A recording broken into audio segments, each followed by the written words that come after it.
نحمده ونصلي على رسوله الكريم أما بعد قال الله تبارك وتعالى في القرآن المجيد أعوذ بالله من الشيطان الرجيم بسم الله الرحمن الرحيم وفي أنفسكم أفلا تبصرون میرے محترم اور میرے عزیز ساتھیوں، آج میں آپ حضرات کے سامنے ایک تقریر پیش کرنے کی ہمت کر رہا ہوں۔ مجھے امید ہے کہ آپ حضرات غور سے سنیں گے اور عمل کرنے کی کوشش کریں گے۔ میری تقریر کا عنوان ہے اللہ کی پہچان۔ یا ربی التجا ہے کہ کرم تو اگر کرے، یا ربی التجا ہے کہ کرم تو اگر کرے، وہ بات ہے زباں کو جو دل پر اثر کرے۔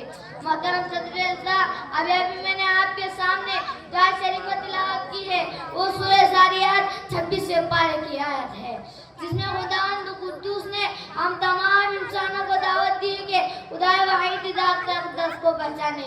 آیت کا ترجمہ ہے کہ اے لوگو، تم خود اپنے آپ میں مجھے دیکھ کر پہچانو کہ ہم نے تم کو کیسا بنایا۔ اور سورہ 3 نے ارشاد فرمایا لقد خلقنا الانسان فی احسن تقویم، یعنی ہم نے انسان کو بہترین انداز بنایا۔ سب سے اعلیٰ اشرف انسان کو بنایا۔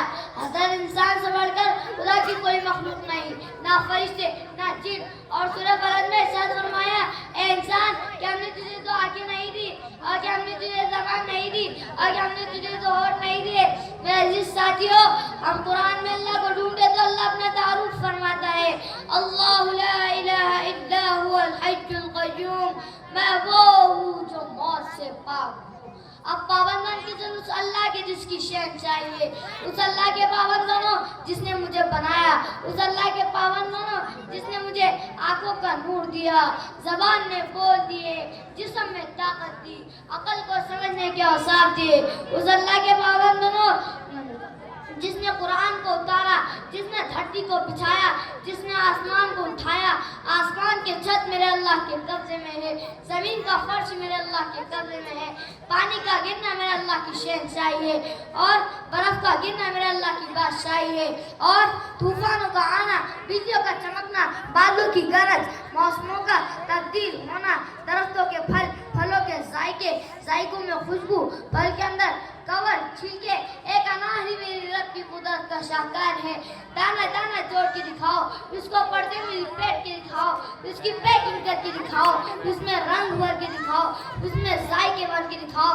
گائے کے تھن سے نکلتا دودھ دیکھو، ہرن کے نافے میں مشک، سانپ کے منہ میں زہر، مکھی کے منہ میں شہد، آدم کی ساری نسل کا مالک، دو پاؤں پہ چلنے والوں کا بادشاہ، چار پاؤں پہ چلنے والوں کا مالک، پانی کی مخلوق، ہوا کی مخلوق، زمین کی مخلوق، رینگنے والے، اڑنے والے، تیرنے والے، جھپٹنے والے، دھاڑنے والے، پھاڑنے والے، ڈسنے والے، سب پر میرے اللہ کی شہنشاہی ہے۔ لَهُ مَا فِي السَّمَاوَاتِ وَمَا فِي الْأَرْضِ وَمَا بَيْنَهُمَا تَحْتَ الثَّرَى وَإِن تَجْهَرْ بِالْقَوْلِ فَإِنَّهُ يَعْلَمُ السِّرَّ وَأَخْفَى۔ وہ کون ہے؟ اللہ۔ اب میں آخر پر شعر پر اپنی تقریر ختم کرتا ہوں۔ تو دل میں تو آتا ہے سمجھ میں نہیں آتا، تو دل میں تو آتا ہے سمجھ میں نہیں آتا، میں جان گیا بس تیری پہچان نہیں ہے۔ وآخر دعوانا الحمدللہ رب العالمین۔